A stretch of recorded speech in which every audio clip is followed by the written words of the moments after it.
Haleluya, Shalom Aleichem.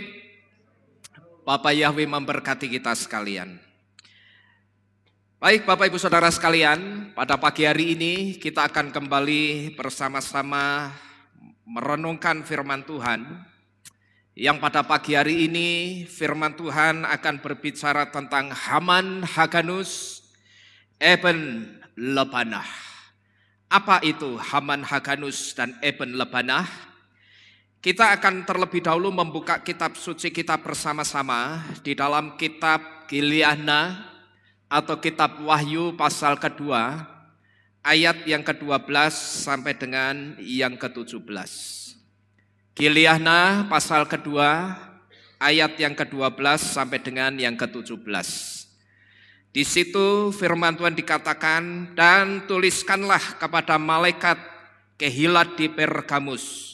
Dia yang mempunyai pedang tajam bermata dua mengatakan hal-hal ini. Aku tahu perbuatanmu serta tempat di mana engkau tinggal, yaitu tata setan. Dan engkau tetap memegang namaku dan engkau tidak menyangkali imanku.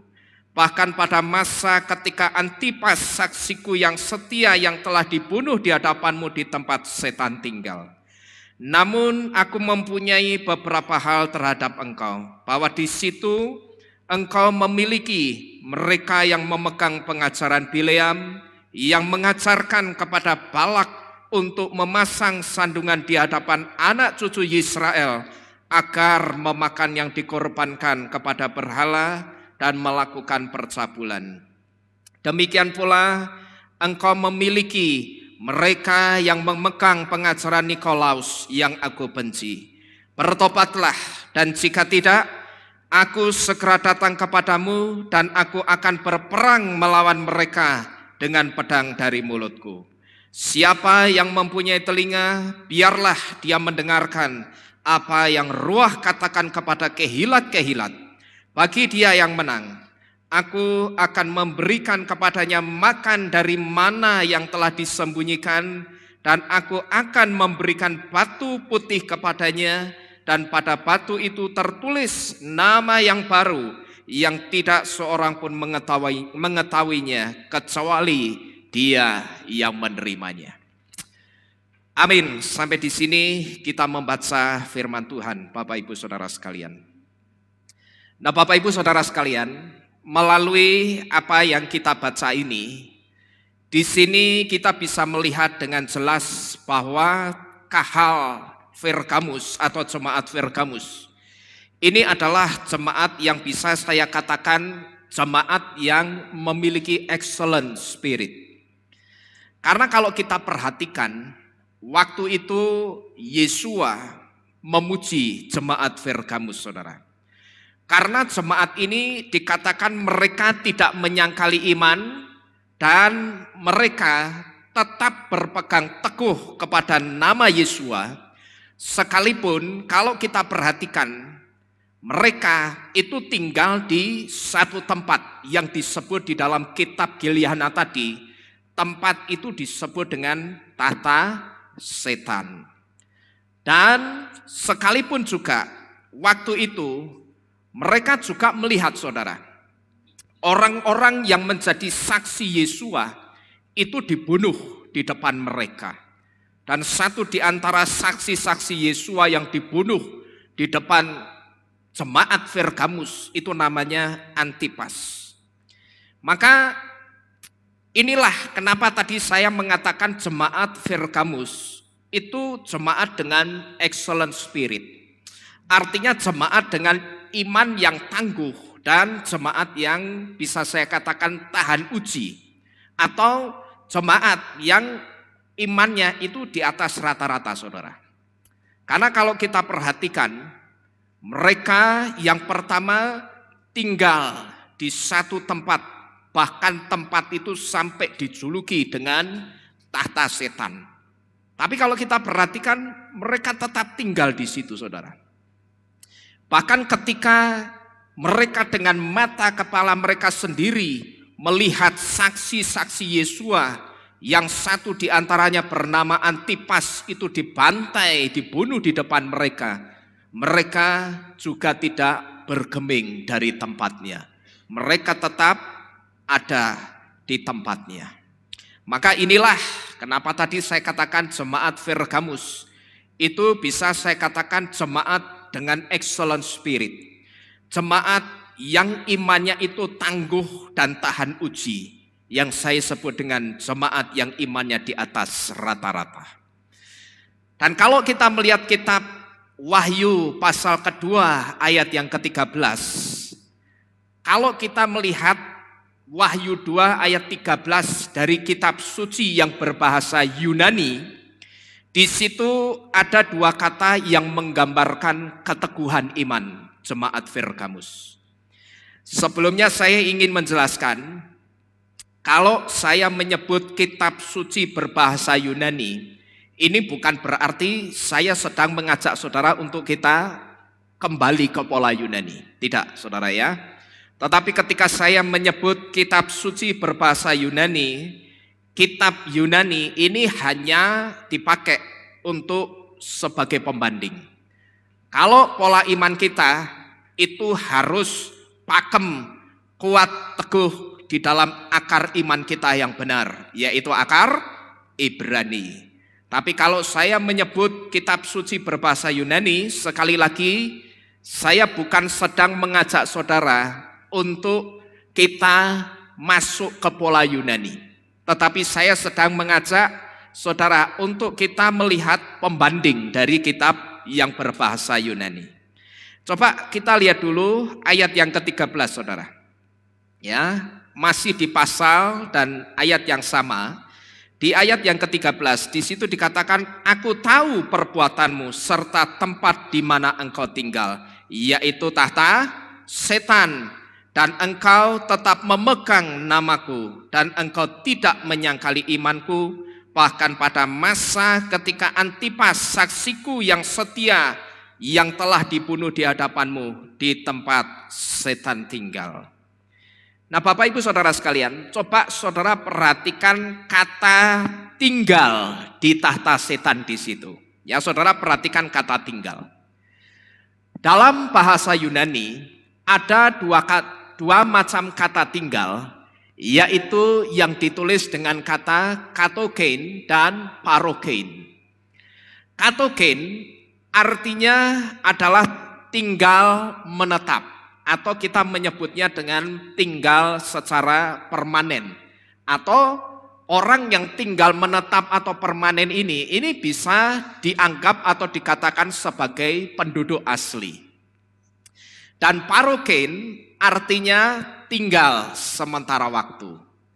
Nah, untuk jemaat Pergamus itu ditulis dengan kata katogein. Ketika ada ayat yang mengatakan tinggal di tahta setan, kata tinggal di tahta setan yang ditujukan kepada jemaat Pergamus itu ditulis dengan kata katogein, yang artinya tinggal menetap, yang kemudian disinyalir atau ada kemungkinan orang-orang percaya Yesua yang ada di kota Pergamus ini adalah orang-orang yang sebetulnya adalah penduduk asli.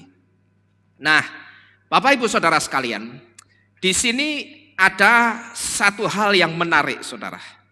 Menariknya, kata yang sama atau katogen itu juga dipakai pada kalimat di tempat setan tinggal.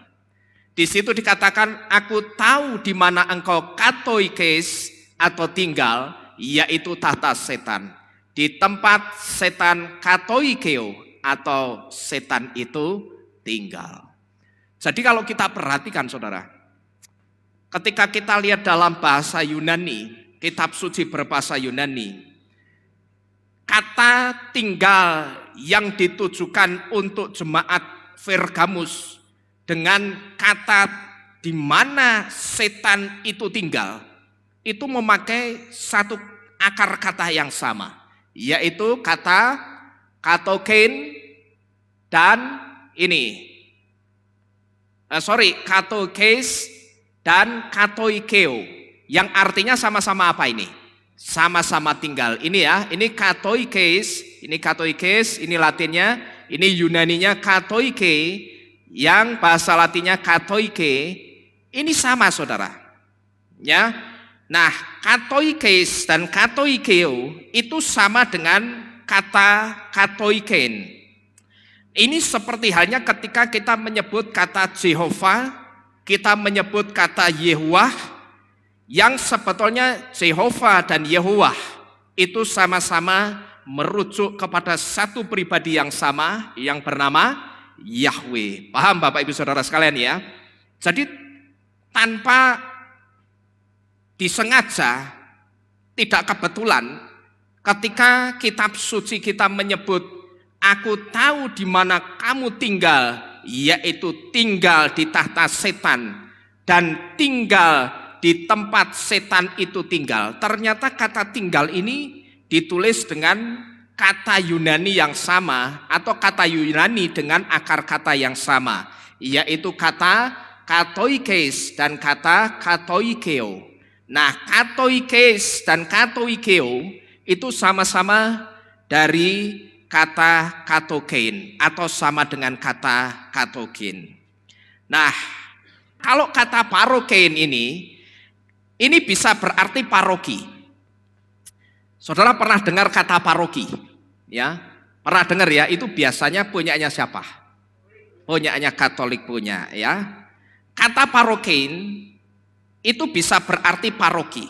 Tapi paroken itu juga bisa berarti musafir.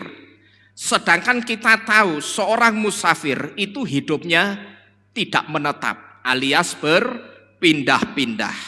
Maka paroken itu artinya tidak menetap atau sementara. Nah, sekarang pertanyaannya, apa artinya ini? Kenapa dua kata tinggal di dalam ayat ini itu bisa ditulis dengan kata dalam Yunani, dalam bahasa Yunani yang berasal dari akar kata yang sama?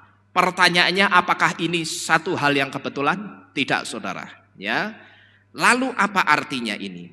Nah, ini artinya orang-orang yang percaya kepada Yesua dan setan itu sama-sama tinggal menetap atau permanen di mana ini? Di Pergamus.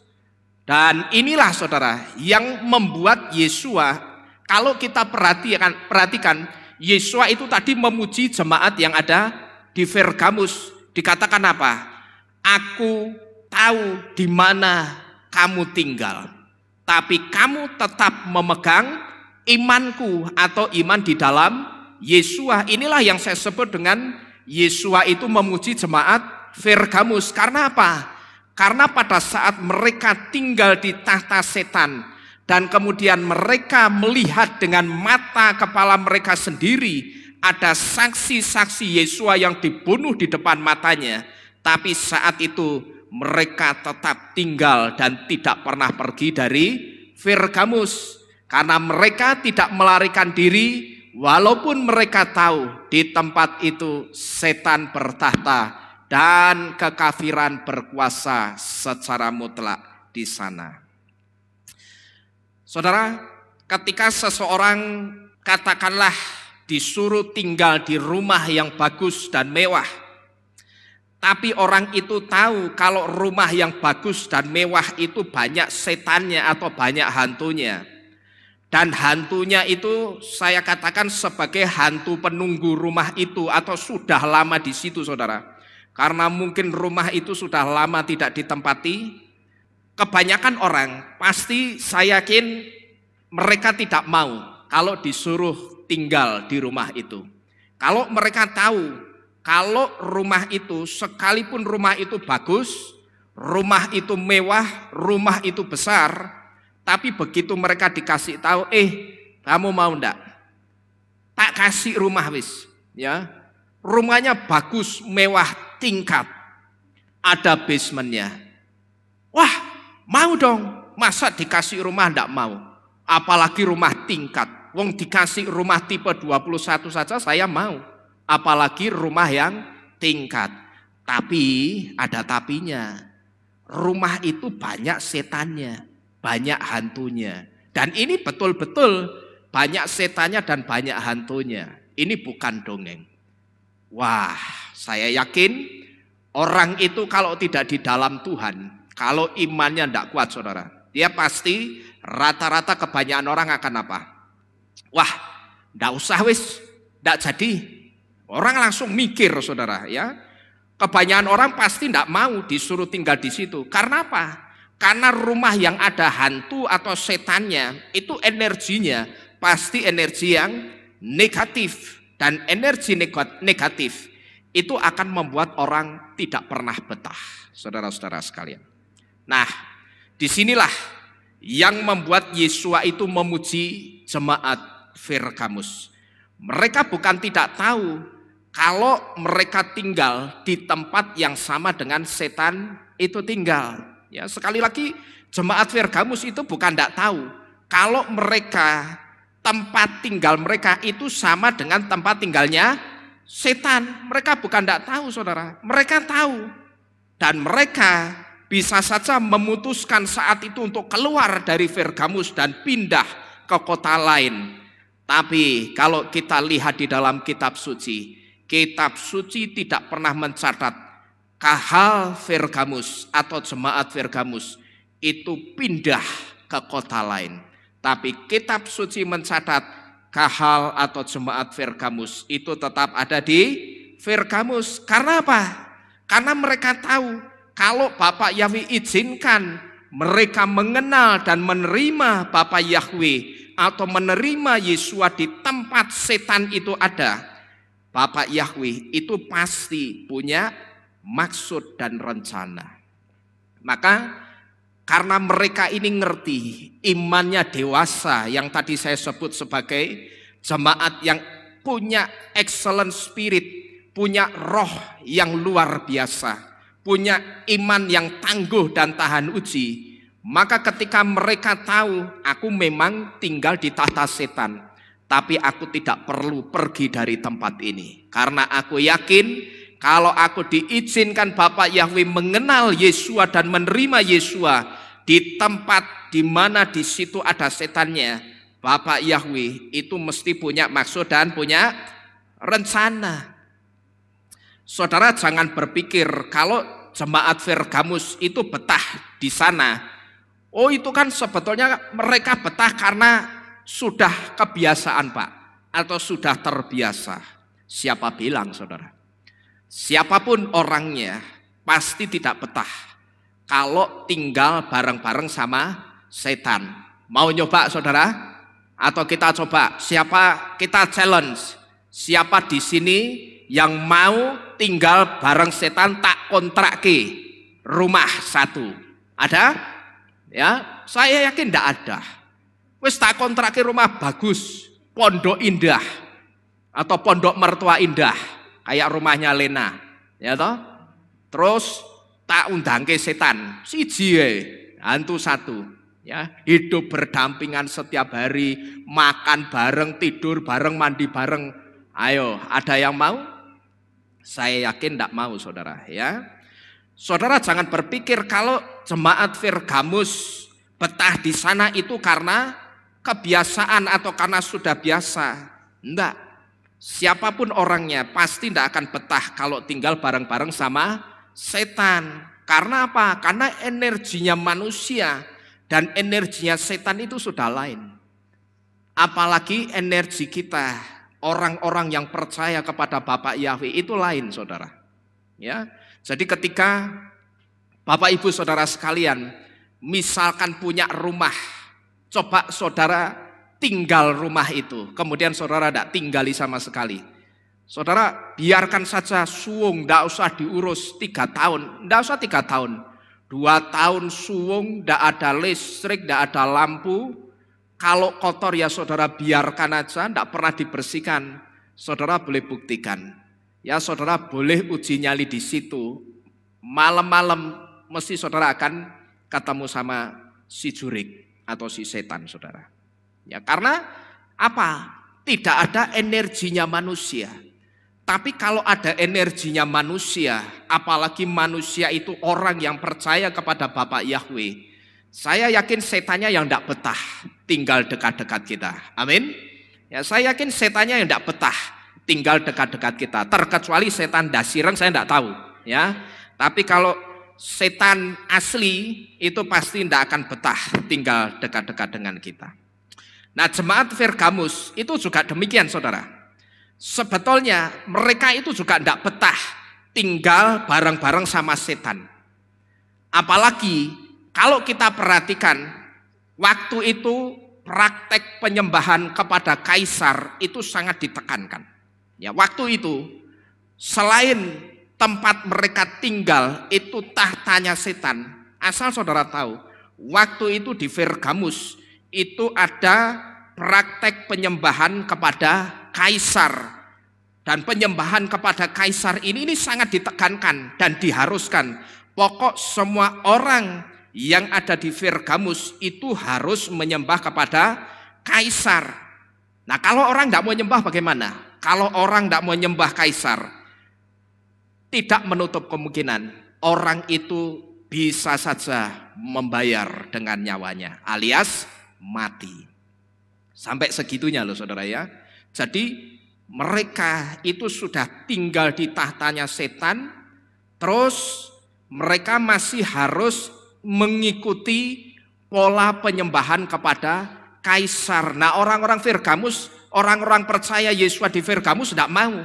Kaisar itu memangnya sopo? Wong kaisar itu cuman manusia biasa. Kok aku suruh nyembah kaisar? Ya sorry, tidak mau. Nah, tapi ketika mereka coba mempertahankan imannya, saudara tahu, taruhannya itu nyawa loh saudara. Ya, taruhannya nyawa. Maka kalau saya renungkan kita yang ada di tempat ini, itu bersyukur saudara. Kalau kita sekarang ini masih bisa beribadah tanpa tekanan apapun, itu sangat bersyukur sekali. Ya, karena nanti akan datang dan pasti datang waktunya, orang itu akan mencari tempat ibadah. Tempat ibadahnya ada, tetapi saat itu sudah tidak ada lagi penyembahan kepada Bapak Yahweh. Karena tempat ibadah yang tadinya dipakai untuk menyembah Bapak Yahweh, saat si anti Hamasyah itu memerintah, tempat ibadah itu akan jadi tempat pemujaan berhala dan penyembahan kepada anti Hamasyah. Waktu itu penyembahan kepada kaisar itu sangat ditekankan. Orang sampai tidak mau nyembah kaisar, taruhannya nyawamu sendiri. Nah, kalau kita renungkan saudara, dan kalau kita perhatikan, kalau zaman sekarang ini saudara, tempat-tempat yang disebut tata setan itu tidak selalu tempat-tempat yang disebut atau dianggap angker. Oh, tata setan itu kuburan Pak. Oh, tidak selalu saudara. Tata setan itu rumah kosong yang tidak pernah ada penghuninya, yang gelap, kotor, suung. Itulah tata setan. Oh, jangan salah saudara, ya. Karena tata setan itu sekarang sudah modern. Kalau tata setan yang zaman dulu itu ya bisa kuburan, bisa tempat-tempat angker, rumah-rumah yang tidak berpenghuni, itu bisa jadi tatanya setan. Terus pohon-pohon besar, apalagi kalau pohon besar itu kemudian setiap hari dikasih sajen, dikasih kopi, kasih gula, kasih belanggem, kasih wajik di situ. Pohon ini bisa jadi rumahnya setan enggak kira-kira? Bisa. Jangankan pohon, bangku ini loh, ya. Bangku ini setiap hari saudara kasih sajen depannya. Ya, saudara kasih gula, kopi, lalu saudara oman amin di sini. Ini bangku ini bisa jadi rumah setan, ya. Tapi karena bangku ini dipakai untuk memuliakan Bapak Yahweh, di sini jadi rumahnya Bapak Yahweh. Amin. Jadi kalau zaman sekarang saudara, rumah setan itu tidak harus satu tempat yang wujudnya angker atau mengerikan. Tapi kalau saudara mau lihat tahta setan zaman sekarang, tahta setan itu bisa lingkungan tempat tinggal kita yang isinya orang-orang yang suka dengan klinik. Yang pertama ini. Ya, kalau saudara tinggal di satu lingkungan yang isinya orang-orangnya itu suka klinik, saya sebut tempat itu tata setan juga bisa. Ya. Terus kalau saudara tinggal di lingkungan orang yang suka judi, orang yang suka mabuk, atau lingkungan yang isinya penyamun dan sebagainya, dan sebangsanya, itu juga bisa saya sebut sebagai tahtanya setan. Ya, jadi saudara jangan berpikir tahta setan itu cuman tempat-tempat yang angker, cuman kuburan. Oh tidak saudara, ya. Sekarang setannya itu sudah males tinggal di kuburan, ya, karena nyamuknya banyak. Nah, dia nyari tempat lain, saudara. Jadi tata setan zaman sekarang itu bisa tempat tinggal kita yang isinya orang-orang yang suka dengan klinik. Lalu orang-orang yang suka judi, mabuk, yang isinya sarang penyamun dan sebangsanya. Tapi tata setan itu juga bisa rumah, atau mungkin ada keluarga kita yang hidup tidak seiman dan satu roh dengan kita, tetapi rupanya mereka hidup dalam okultisme atau penyembahan kepada berhala.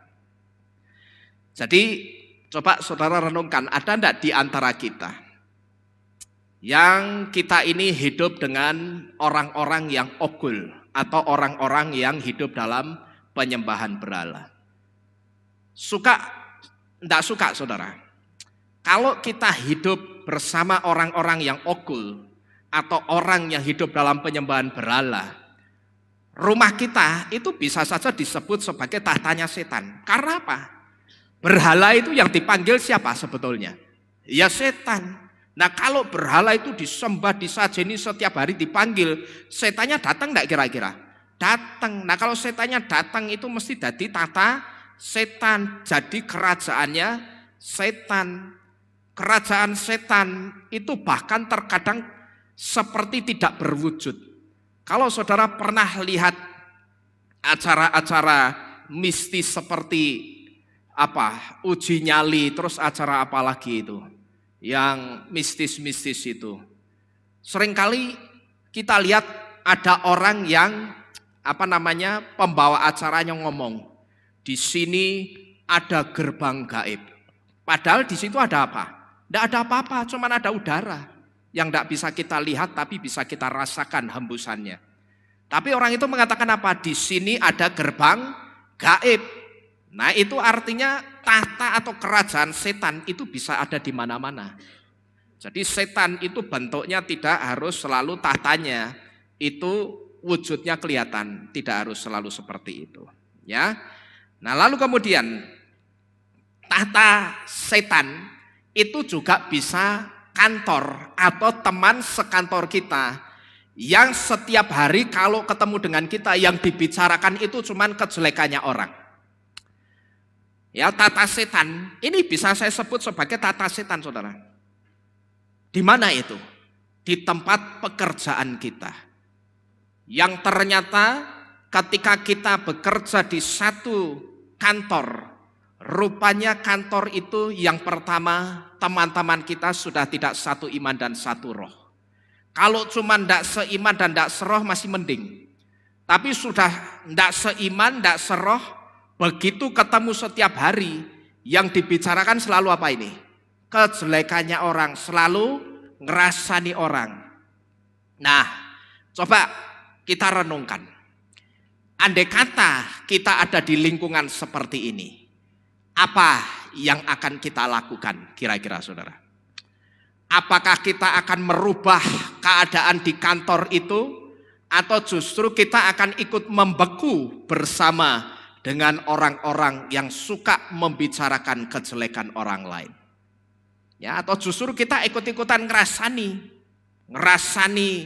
atau membicarakan kejelekan orang lain? Maka seorang pendeta yang cukup dikenal oleh banyak orang yang ada di hampir seluruh dunia ini, yaitu pendeta yang bernama Pendeta Reinhard Bonnke, itu punya satu nasihat yang bagus saudara. Reinhard Bonnke ini memberikan satu ilustrasi begini. Kalau kamu ada di sebuah gunung es, ada dua hal yang bisa kamu lakukan. Yang pertama, kamu mencairkan gunung es itu, atau yang kedua ikut membeku bersama dengan gunung es itu. Nah, ini seperti yang saya tulis di depan ini. Ketika kita ada di lingkungan orang-orang yang suka membicarakan kejelekan orang, ini saya sebut sebagai gunung es. Dan mencairkan gunung es itu tidak gampang, saudara. Butuh waktu yang sangat lama. Namanya saja apa tadi? Gunung es. Kalau bunga es gampang. Ning ini masalahnya bukan bunga es tapi gunung es. Mencairkan gunung es itu tidak gampang. Tetapi Reinhard Bonnke ini memberitahu kepada kita.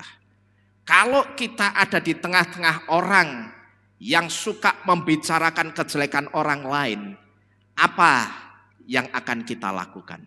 Ada dua yang bisa kita lakukan. Yang pertama, mencairkan gunung es itu. Artinya kita tidak terpengaruh untuk ikut-ikutan membicarakan kejelekan orang, tetapi kita merubah keadaan di situ.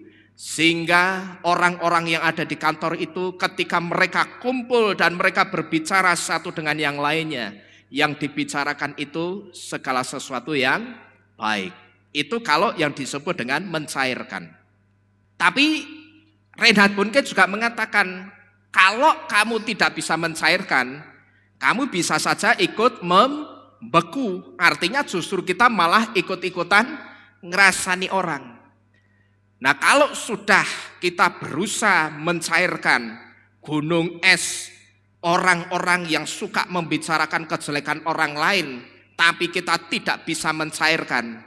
Kalau saya saudara harus cepat-cepat pergi dari tempat itu. Karena apa? Karena kalau saudara tidak cepat-cepat pergi, saudara akan ikut apa ini? Ikut membeku bersama dengan mereka, ikut-ikutan ngerasani kejelekannya orang. Ini artinya saudara, ketika kita ada di tengah-tengah orang yang suka judi, kita ada di tengah-tengah orang yang suka mabuk, kita ada di tengah-tengah orang yang katakanlah suka dengan klenik, kita ada di tengah-tengah orang yang suka ngerasani orang, ngerasani kejelekan orang. Dan ketika kita ada di tengah-tengah orang yang hidup dalam kemaksiatan atau kebrengsekan, atau hidup dalam perzinahan, kita itu tidak boleh jadi sama seperti mereka. Karena ketika kita menjadi sama dengan mereka, sebetulnya tanpa kita sadari, kita itu sedang membeku bersama dengan kemaksiatan. Cuman pertanyaannya, masa kita orang yang sudah percaya Bapak Yahweh, orang yang sudah melayani Bapak Yahweh, kita justru masuk dalam kemaksiatan? Ini kan tidak lucu, saudara. Ini artinya tadi ketika kita itu sedang ada di tengah-tengah orang yang suka klenik, suka judi, suka segala sesuatu yang tidak baik, harusnya ketika ada kita, semua itu jadi netral atau jadi cair. Tidak ada lagi sesuatu yang tidak baik di tempat itu. Tetapi kalau sampai kita jadi sama dengan mereka, ini sebetulnya kita itu sedang membeku bersama dengan kemaksiatan. Cuman yang jadi masalah, masa kita orang yang sudah percaya Bapak Yahweh, kita sudah menyembah Bapak Yahweh, sudah menyembah Tuhan yang benar, sudah melayani Tuhan yang benar, masa kita masuk dalam kemaksiatan? Ini kan tidak lucu, Bapak Ibu Saudara sekalian. Dan apa yang dialami jemaat Pergamus dulu, saudara, ini juga sekaligus menjadi gambaran kehidupan kita sekarang ini. Kalau kita perhatikan Bapak Ibu Saudara sekalian, bukankah dunia yang sekarang ini sedang kita hidupi, dunia ini mirip dengan tata setan yang pernah dihidupi jemaat Pergamus dulu? Coba saudara perhatikan. Ya, kalau saudara perhatikan, bukankah dunia yang sekarang ini sedang kita hidupi, dunia ini mirip bahkan sama persis saya katakan dengan tahta setan yang pernah dihidupi jemaat Pergamus dulu? Kalau saudara perhatikan, pemaksaan pemasangan tandanya si anti Hamasyah yang sekarang ini digalakkan serempak di seluruh dunia, bukankah ini sama halnya penyembahan kepada kaisar? Coba saudara renungkan. Tadi pada saat jemaat Pergamus ada di Pergamus, mereka juga dipaksa apa? Menyembah si kaisar. Nah, kalau saudara renungkan pemaksaan pemasangan tandanya si anti Hamasyah yang sekarang ini sedang serempak digalakkan di seluruh belahan dunia, bukankah ini sama halnya pemaksaan penyembahan kepada kaisar? Tadi saya katakan kepada saudara, waktu itu selain jemaat Pergamus ini tinggal di tahta setan, mereka itu juga ditekan dan mereka juga dipaksa, dipus, pokok kamu mau tidak mau, kamu harus menyembah kaisar. Tapi pada waktu itu jemaat Pergamus itu cari cara, bagaimana caranya supaya bisa endo, bagaimana caranya supaya bisa menghindar dari penyembahan kepada kaisar. Maka tadi saya katakan waktu itu selain jemaat Pergamus tinggal di tahta setan, mereka itu juga dipaksa nyembah kaisar. Dan tadi saya sudah kasih tahu kepada saudara, ketika mereka dipaksa dan mereka menolak, itu taruhannya nyawa mereka masing-masing. Kalau kita perhatikan saudara, bukankah yang terjadi waktu-waktu ini sama dengan yang dialami oleh jemaat Pergamus dulu? Mereka tinggal di tahta setan, sekarang pun rasanya kita itu juga seperti tinggal di tahtanya setan. Ya, coba saudara renungkan. Jemaat Pergamus dulu benar-benar mereka tinggal di tahta setan. Tapi kalau kita renungkan, sekarang ini terjadi pemaksaan, pemasangan tandanya si anti Hamasyah yang sedang digalakkan serempak hampir di seluruh belahan dunia. Kalau saudara renungkan, ketika jemaat Pergamus tinggal di tahta setan, sekarang pun saat ini kalau kita renungkan, kita itu sudah bisa merasakan riak-riaknya seperti tinggal di tahtanya setan. Dan saya katakan cepat atau lambat, dunia ini sebentar lagi akan benar-benar jadi tahtanya setan. Ya, saudara boleh buktikan. Ya. Kalau saudara tidak percaya, lihat saja nanti. Cuman saudara, kalau saya tidak mau masuk ke zaman itu. Saudara dan saya harus punya iman. Sebelum dunia ini benar-benar jadi tahtanya setan, kita pasti sudah ada di awan-awan kemuliaan Yesus. Amin. Ya, ini harus jadi iman percaya kita. Tapi kalau saudara tidak percaya, saudara boleh buktikan apa yang saya katakan pada pagi hari ini.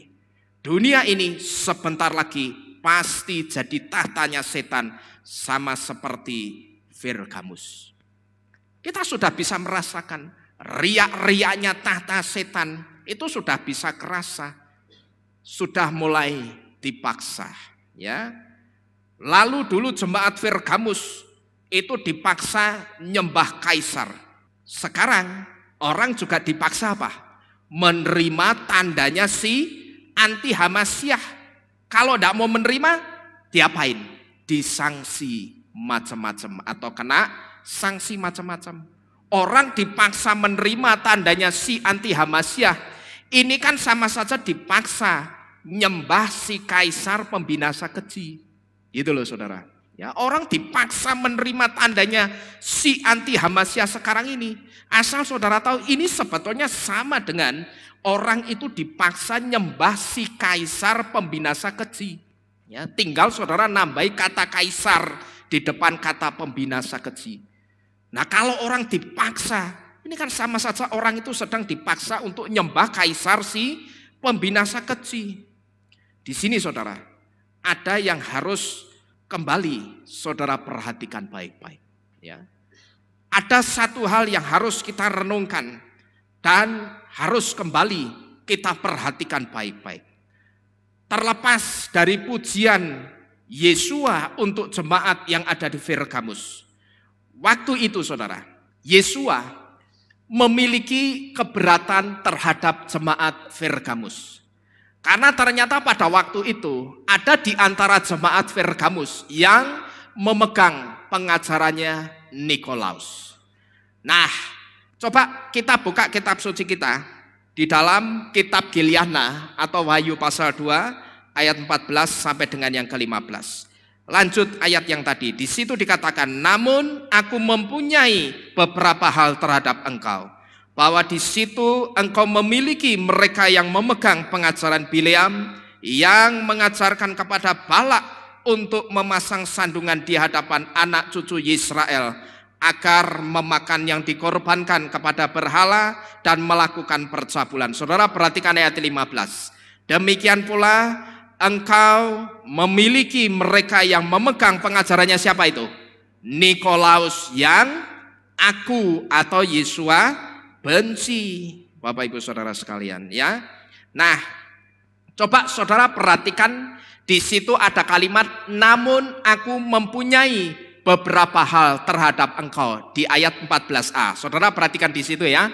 Ayat 14a ada kalimat namun aku mempunyai beberapa hal terhadap engkau yang memegang pengajaran Nikolaus, yang aku atau Yesua benci, di ayat yang ke-15. Nah, apa yang saudara baca di depan ini dan saudara baca bersama-sama dengan saya, ini versi terjemahan Indonesian Literal Translation 3 atau terjemahan kitab ILT. Tapi saya coba melihat ayat ini dalam terjemahan Restore Names King James Version atau RNKJV. Kalau dalam terjemahan atau versi RNKJV, ayat 14a itu tidak ditulis namun aku mempunyai beberapa hal terhadap engkau. Kalau ILT terjemahannya namun aku mempunyai beberapa hal terhadap engkau. Tapi kalau RNKJV ayat 14a itu ditulis but I have a few things against thee, yang artinya namun aku Yesua memiliki beberapa hal yang menentang atau bertentangan dengan kamu. Nah, ini artinya saudara, Yesua itu sangat menentang pengajarannya Nikolaus. Kalau ayat 14a itu saya gabung atau saya kaitkan dengan ayat yang ke-15. Tadi kalau saya mundur satu slide, di situ dikatakan namun aku mempunyai beberapa hal terhadap engkau yang memegang pengajarannya Nikolaus, yang aku benci. Tapi kalau kita lihat di terjemahan RNKJV yang artinya namun aku Yesua memiliki beberapa hal yang menentang atau bertentangan dengan kamu. Nah, ini sebetulnya artinya Yesua itu sangat menentang pengajarannya Nikolaus. Kalau ayat 14a terjemahan RNKJV ini saya kaitkan atau saya gabung dengan ayat 15 versi ILT atau versi RNKJV-nya. Yesua itu sangat menentang pengajarannya Nikolaus. Nah, pertanyaannya sekarang begini saudara. Memang ada apa sama Nikolaus? Kok Yesua itu sampai benci dengan Nikolaus? Yesua itu sampai tidak suka. Bahkan jangankan ada Nikolausnya di situ. Ada orang yang memegang pengajarannya Nikolaus, yang mengikuti dan melakukan pengajarannya Nikolaus, dan orang itu ada di dekat-dekat jemaat Pergamus. Yesua itu bisa jengkel loh saudara. Ya, dia punya yang disebut dengan keberatan hati, yang dikatakan namun aku memiliki beberapa hal. Kata beberapa hal ini menyiratkan keberatan hatinya Yesua. Padahal Nikolausnya tidak ada di situ. Yang ada di situ itu cuman orang-orang yang mengikuti pengajarannya Nikolaus, dan mereka tinggal bersama-sama dengan kahal Pergamus atau jemaat Pergamus. Nah, pertanyaannya sekarang, kenapa Yesua itu sangat benci dengan Nikolaus? Memang ada apa sih sama Nikolaus ini? Banyak tafsir yang menafsir tentang kenapa Yesua itu sangat benci dengan Nikolaus. Tetapi saya perhatikan dari sekian tafsir ini kurang cocok dan kurang tepat dengan latar belakang dari ayat yang kita baca ini saudara. Nah, saya menemukan satu penjelasan kenapa Yesua itu sangat benci dengan pengajarannya Nikolaus, bahkan dengan Nikolaus sendiri. Yang dikatakan tadi di ayat ke-15, yang memegang pengajaran Nikolaus yang apa ini? Aku benci. Sampai Yesus itu benci sama si Nikolaus atau pengajarannya Nikolaus. Nah, Bapak Ibu Saudara sekalian, nama Nikolaus itu berasal dari dua kata Yunani, yaitu kata Nike dan kata Laos. Nike artinya penakluk, pemenang, seorang penindas. Dan Laos artinya untuk rakyat. Nah, dalam bahasa Inggris, Laos ditulis dengan kata laity, yang artinya kaum awam atau orang awam.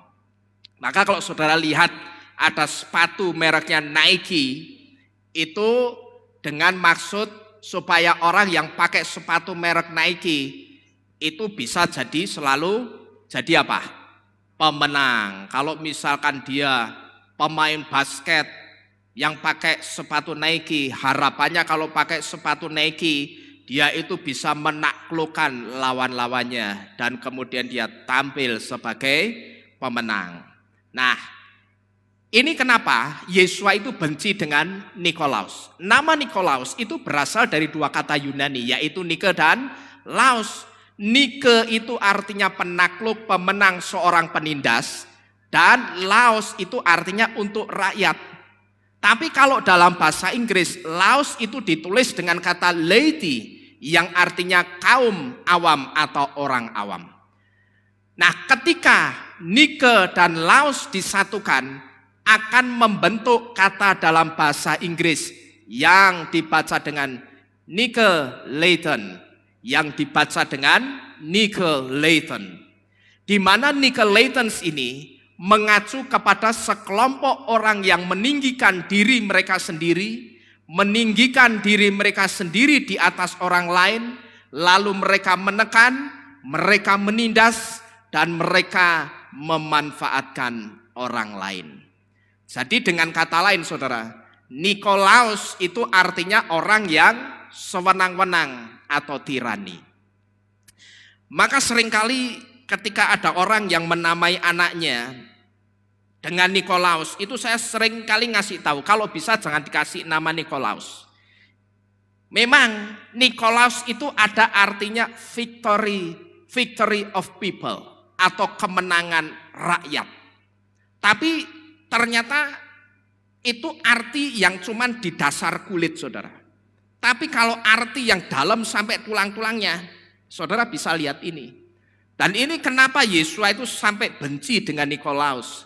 Karena ternyata melalui nama Nikolaus itu sendiri, itu mencerminkan sifatnya yang tidak baik. Dia adalah seorang pemimpin yang tirani. Dia adalah seorang pemimpin yang sewenang-wenang. Nah, Bapak Ibu Saudara sekalian, kalau kita perhatikan waktu-waktu ini, kalau kita perhatikan dengan baik-baik, bukankah barang yang sedang digalakkan dimasukkan ke dalam tubuh setiap orang di seluruh dunia sekarang ini, kalau saudara perhatikan, dimasukkannya itu dengan sewenang-wenang saudara. Betul tidak saudara? Ya.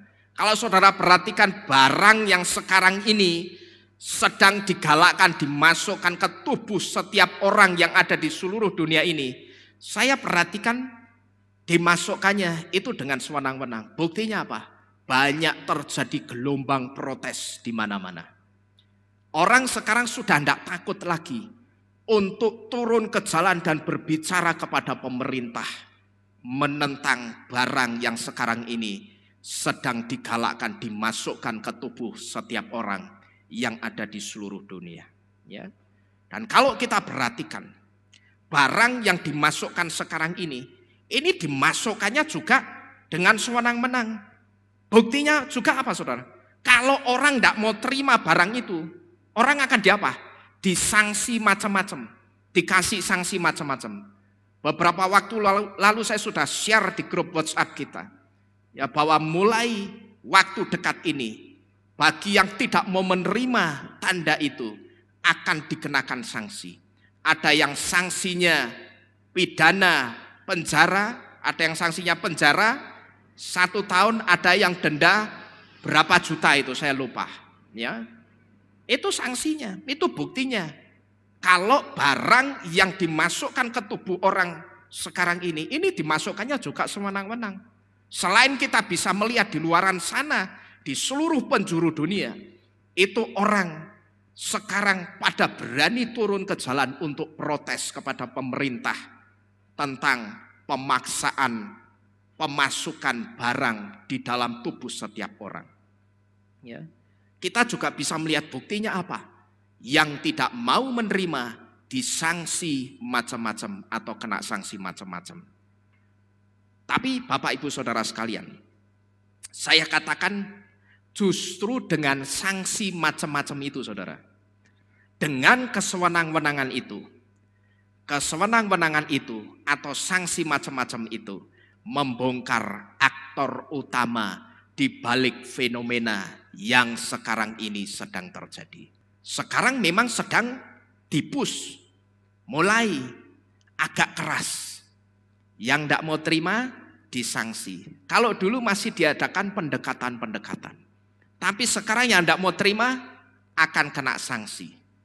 Kemarin saya melihat di YouTube juru bicaranya atau siapanya itu ngomong, ya sanksinya nanti lebih kepada tidak terlalu keras dulu, bisa sanksi denda. Lalu nanti lama-lama saudara, kalau denda tidak konjat, orang milih bayar dan masih banyak targetnya belum tercapai, pasti sanksi yang lebih keras itu akan diberlakukan. Tetapi Bapak Ibu Saudara sekalian, saya katakan justru dengan sanksi macam-macam itu, dengan kesewenang-wenangan itu, membongkar aktor utama di balik fenomena yang sekarang ini sedang terjadi. Dan aktor utamanya tidak lain adalah si pembinasa keji anti Hamasyah itu sendiri. Dia adalah aktor utamanya. Kalau saudara lihat yang bagian maksa-maksa di lapangan sekarang ini, ya, yang bagian maksa-maksa sekarang itu cuman saya sebut sebagai direktur operasionalnya, atau saya sebut sebagai pelaksana lapangannya. Ya, paling banter disebut sebagai direktur operasionalnya, yang bagian operasional lapangan itu yang bagian maksa-maksa. Dan ini artinya untuk segala sesuatu yang dipaksakan atau diharuskan diterima, saudara perhatikan baik-baik. Tapi ketika yang harus diterima itu diberikannya dengan sewenang-wenang, kalau kita perhatikan kitab suci kita dan melalui penerangan tentang nama Nikolaus ini oleh Yesua, kita itu tidak boleh approve. Kita tidak boleh menyetujui saudara. Saudara bisa perhatikan ini. Kenapa Yesua itu benci dengan Nikolaus? Dan dia benci ngetek sama pengajarannya Nikolaus itu kenapa? Karena ternyata Nikolaus itu seorang yang suka meninggikan dirinya sendiri. Nah kalau suka meninggikan dirinya sendiri, ini sudah tidak ada bedanya sama Lucifer. Yang apa? Menghujat Bapak Yahweh. Menghujat itu apa sih?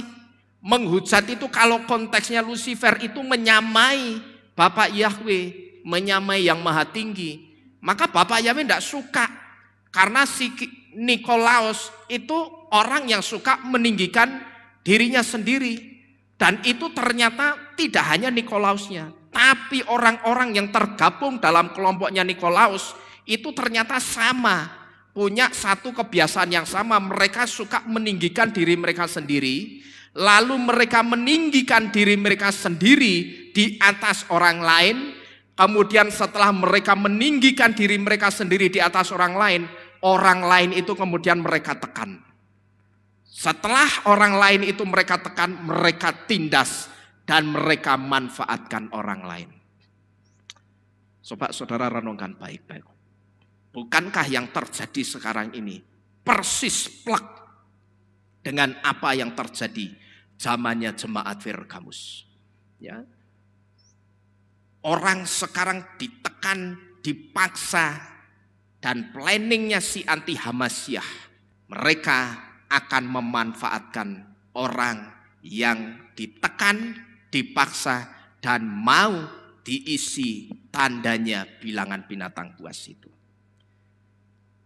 Kalau kita sudah ngerti sampai sini saudara, ini artinya kita harus sadar bahwa untuk segala sesuatu yang dipaksakan atau diharuskan diterima, tapi diberikannya itu dengan sewenang-wenang oleh Yesua melalui nama Nikolaus ini, melalui kebencian Yesua kepada Nikolaus ini, kita itu tidak boleh approve atau tidak boleh menyetujui untuk menerima.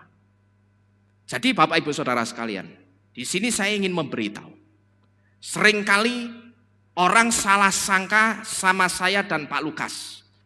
Orang mengatakan Pak Nino dan Pak Lukas itu tidak boleh nerima tandanya binatang buas. Salah saudara. Yang tidak boleh itu bukan saya dan bukan Pak Lukas. Tapi yang tidak boleh nerima itu siapa kalau menurut kitab suci? Yesua. Yesua sendiri yang melarang kita menerima. Karena melalui Nikolaus ini kita diberitahu, kalau sekarang ini apa yang harus diterima orang itu diberikannya dengan sewenang-wenang, orang dipaksa harus menerima. Ini jelas bukan pola pengajarannya Yesua. Yesua, Bapak Yahweh itu tidak pernah memaksa saudara. Bahkan soal keselamatan, Yesua itu tidak pernah memaksa. Bapak Yahweh tidak pernah memaksa. Saya sering memberitahu kepada saudara, waktu-waktu ini menjelang waktu kedatangan Yesua, bisa saya katakan Bapak Yahweh itu sedang ngobrol keselamatan. Ya ibarat Bapak Yahweh itu punya satu bendel tiket keselamatan yang katakanlah jumlahnya 1000 tiket, itu disebar, biuk, ya biur. Kamu mau terima tiket keselamatan itu, kamu yang diuntungkan. Kamu tidak mau terima, it's okay, tidak apa-apa, bawa sini. Tak kasihin orang yang mau menerima tiket keselamatan itu. Dari apa yang saya sampaikan ini, berarti Bapak Yahweh dan Yesua itu pribadi yang suka memaksa atau enggak? Enggak. Bapak Yahweh dan Yesua itu bukan pribadi yang suka memaksa. Maka ketika dia melihat Nikolaus, oh orang ajar ini, ya Yesua itu benci dengan Nikolaus dan pengajarannya. Dan kalau ini diaplikasikan dalam kehidupan kita sekarang ini, apa yang dilakukan Nikolaus itu sedang terjadi sekarang ini, Bapak Ibu Saudara sekalian. Saudara harus peka. Saudara harus peka dan ngerti betul. Dan kalau kita sudah ngerti seperti ini saudara, ini artinya kita diminta Bapak Yahweh, diminta Yesua untuk tidak approve atau tidak menyetujui pemasangan tanda bilangan binatang buas itu. Ya, jadi sekali lagi, bukan saya dan bukan Pak Lukas yang tidak boleh, tapi Yesua sendiri yang melarang supaya kita jangan menerimanya. Saya sama Pak Lukas itu cuman nyampein keberatannya Yesua. Di dalam kitab suci, di dalam kitab Gilyana pasal 2 ayat 14, Yesua mengatakan apa? Namun aku memiliki beberapa hal terhadap kamu. Kata memiliki beberapa hal terhadap kamu, itu bahasa lainnya. Namun aku memiliki keberatan hati terhadap kamu. Kamu itu memang hebat. Ya, jangan sampai kita itu dicap seperti diomongi Yesus seperti jemaat Pergamus, saudara. Jemaat Keilat Mawar Sharon itu memang hebat. Jemaat yang setia kepada Bapak Yahweh, jemaat yang kalau memuji Tuhan itu semangat-semangat. Ya, hebat. Tapi sayang, ada di antara jemaat ini seperti yang dikatakan Yesus kepada jemaat Pergamus. Sayang, kamu masih memegang pengajarannya Bileam dan pengajarannya Nikolaus. Jangan sampai kita diomongi seperti itu, saudara, sama Yesus. Karena kalau sudah diomongi gitu, kita itu butuh satu effort yang lebih, butuh satu usaha yang lebih untuk kita itu bisa benar-benar berkenan di hadapan Yesus. Kalau kita sudah diomongi seperti itu, kamu memang bagus, hebat, imanmu Keilat Mawar Sharon itu bagus dan hebat. Tapi sayang, kok masih ada yang memegang pengajarannya Nikolaus. Nah, kalau sudah diomongi seperti ini, awalnya memang seperti dipuji. Tapi setelah tinggi dibeleki. Sakit tidak kira-kira? Ya, dipuji sampai tinggi, hebat, bagus jemaat ini. Tapi setelah itu dibeleki, blodak. Sakit tidak kira-kira saudara? Sakit. Dengan kata lain, apa artinya dipuji tinggi-tinggi? Tidak ada artinya. Ya, jadi kita mesti peka, hati-hati. Yang melarang itu bukan saya dan Pak Lukas. Ya, yang melarang itu Yesus sendiri yang mengatakan kepada kita melalui firman Elohim, juga melalui pengajaran tentang pengajarannya Nikolaus ini. Jadi saya dan Pak Lukas itu cuman nyampein keberatan hatinya Yesus. Kalau saudara menghormati dan menghargai Yesus, ya jangan diterima. Wong Yesus keberatan kok. Gitu loh. Kalau saudara punya hati yang mau menghormati dan menghargai Yesus yang sudah mati, sampai dia punya misi turun ke jurang maut, karena Yesus melihat di dalam jurang maut itu ada kehidupan yang harus aku selamatkan. Coba saudara ingat-ingat itu. Saudara percaya saudara dan saya ada di tempat ini, itu karena Yesus yang turun ke jurang maut. Saudara percaya enggak? Kalau Yesus tidak turun ke jurang maut, kita itu masih ada di jurang maut, saudara. Paham saudara?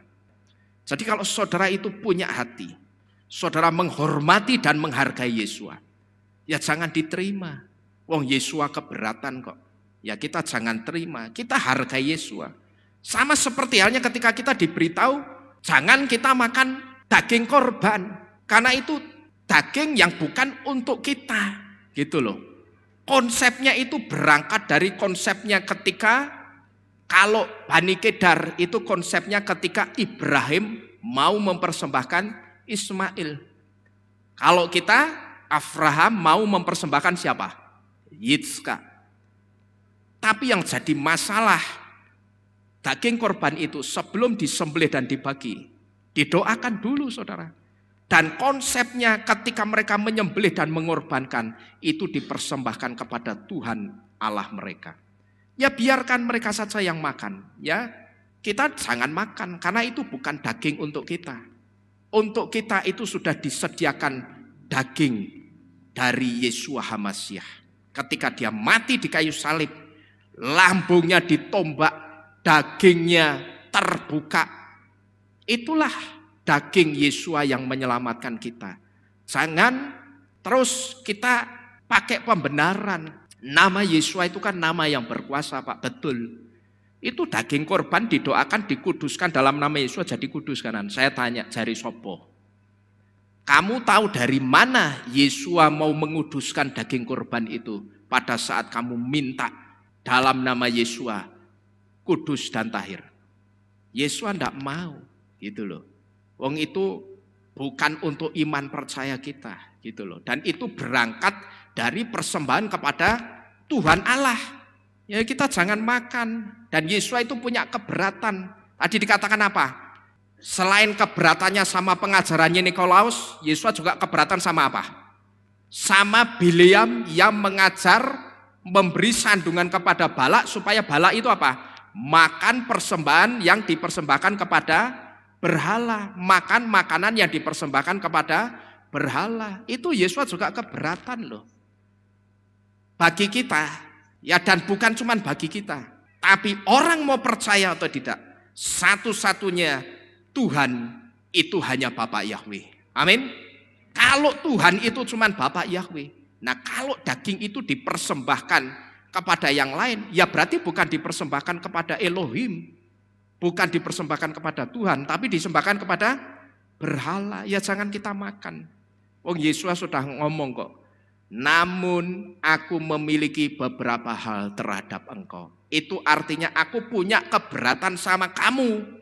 Ya, yang pertama kamu itu sayangnya, kamu memang kehilat yang bagus. Jemaat kehilat yang bagus. Ini sayangnya kok masih ada yang suka makan daging korban. Dengan kata lain begitu loh saudara. Yang kedua, kok masih ada yang mau dipaksa dan sewenang-wenang pemaksaannya. Itu loh Bapak Ibu Saudara sekalian. Jadi sekali lagi, kalau saudara menghormati dan menghargai Yesua, ya jangan diterima. Wong Yesua itu keberatan. Dan tentunya Bapak Ibu Saudara sekalian, kalau Yesua sampai keberatan, itu pasti karena ada sesuatu yang tidak baik di balik semua itu. Ada orang yang mengatakan begini, entah orang ini tidak tahu, benar-benar tidak tahu, atau dia tahu tapi pura-pura tidak tahu. Orang itu mengatakan begini, Pak, pemasangan tandanya si anti Hamasyah itu kan di tangan kiri, sedangkan kitab suci ngomong dipasangnya di tangan mana? Kanan. Yang pertama saya ingin mengatakan dan menjawab pertanyaan dan pernyataan ini. Mau di tangan kanan dan tangan kiri tidak ada bedanya. Tidak usah pusing. Ya, jadi saudara mau dipasang di tangan kanan dan tangan kiri, Yesua tidak approve. Ya, Yesua tidak setuju dan itu Yesua tidak boleh. Itu jawaban yang pertama. Tapi kalau dengan jawaban yang pertama ini orang tidak puas, saya akan jawab sesuai kitab suci. Seharusnya ketika orang itu katakanlah pura-pura tidak tahu, kan masangnya di tangan sebelah kiri, sedangkan kitab suci ngomong pemasangan tandanya binatang buas itu di sebelah kanan dan di dahi. Ya, kalau di dahi kan sudah lewat, tidak ada kanan kiri, karena dahi di mana? Di tengah, ya toh? Nah, yang kanan kiri ini ya jadi masalah tangannya. Bagaimana Pak? Saudara tahu, segala sesuatu yang dilakukan setan itu selalu menyamai dan beda tipis dengan apa yang Bapak Yahweh buat dan lakukan. Saya ambil contoh. Yang pertama, kita sudah diberitahu juru selamat yang benar itu namanya siapa? Jawab sing tegas. Yesua. Saya juga memberitahu kepada saudara, Yesus itu sebetulnya Tuhan tandingan. Ya, dia adalah Tuhan tandingan yang menandingi Yesua, yang tujuannya supaya orang itu jangan nyembah dan percaya Yesua, tapi nyembah Tuhan tandingan. Kalau sampai orang-orang itu tidak lagi menyembah Yesua tapi nyembah Tuhan tandingan yang bernama Yesus Kristus, maka Romawi dan Yunani itu bisa dengan leluasa menguasai dunia ini. Kalau saudara perhatikan, saya sudah sering memberitahu di tempat ini, kenapa yang dicomot itu Dewa Mitra. Ya, masih ingat? Karena Dewa Mitra apa? Punya ciri-ciri yang persis plek dengan Yesua. Yang pertama, Dewa Mitra juga lahir dari seorang perawan. Cuman bedanya kalau Dewa Mitra nama perawannya Anahita, kalau Yesua itu lahir dari seorang perawan yang bernama Miriam atau Maria. Dewa Mitra juga punya 12 murid. Bedanya kalau Yesua muridnya manusia seperti kita, kalau Dewa Mitra itu muridnya planet. Tapi ingat, jumlahnya sama-sama 12. Dewa Mitra itu pernah mengadakan mujizat. Dia pernah mati dan pada hari yang ketiga dia bangkit dari kematiannya.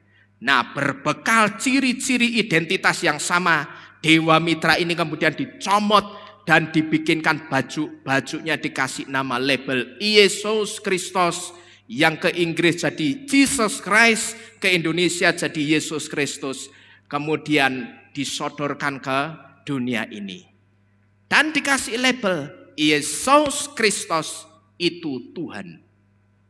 Dan ini sudah membuat kita, saudara, berpuluh-puluh tahun bahkan beratus-ratus tahun orang itu tidak mengenal juru selamat yang benar. Nah, ini contoh yang pertama.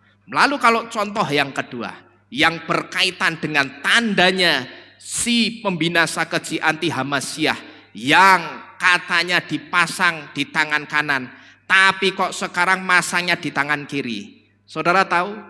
Clue atau kata kuncinya, perhatikan baik-baik. Apa yang dilakukan setan itu selalu menyamai apa yang dikerjakan atau dilakukan Bapak Yahweh. Saudara pegang baik-baik dulu.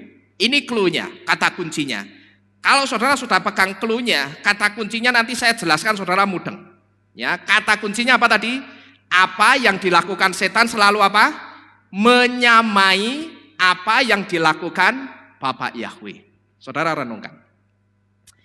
Ketika Bapak Yahweh memerintahkan orang-orang Israel memakai tefilin, di mana orang-orang Israel memakai tefilin. Yang pertama, tefilin itu digulung dan dililit di kepala. Lalu perkamennya, kotak tempat menyimpan Torah yang bentuknya kotak yang disebut dengan perkamen yang dari kulit binatang, itu ditaruh di mana? Di tengah-tengah dahi. Ya, perhatikan ini. Ini persis. Jadi Torah Yahweh yang ditaruh di kotak perkamen yang terbuat dari kulit binatang itu dikasih semacam pita dari kulit dan itu dililit di kepala. Lalu bagian kotak yang ada Torah Yahwehnya itu ditempatkan di mana? Dahi bagian tengah. Sekarang yang kedua, pertanyaannya, apakah penempatan tefilin itu hanya di dahi? Tidak. Yang kedua di mana? Di tangan sebelah kiri. Dililit-lilit-lilit, terus kotak perkamennya ditaruh di atas telapak tangan ini, di punggung tangan ini. Sekarang saya mau tanya, sama ndak dengan barang yang sedang dimasukkan ke dalam tubuhnya setiap orang yang ada di seluruh dunia ini? Tempatnya, saudara jawab, sama enggak? Sama. Karena apa? Kata kuncinya apa tadi?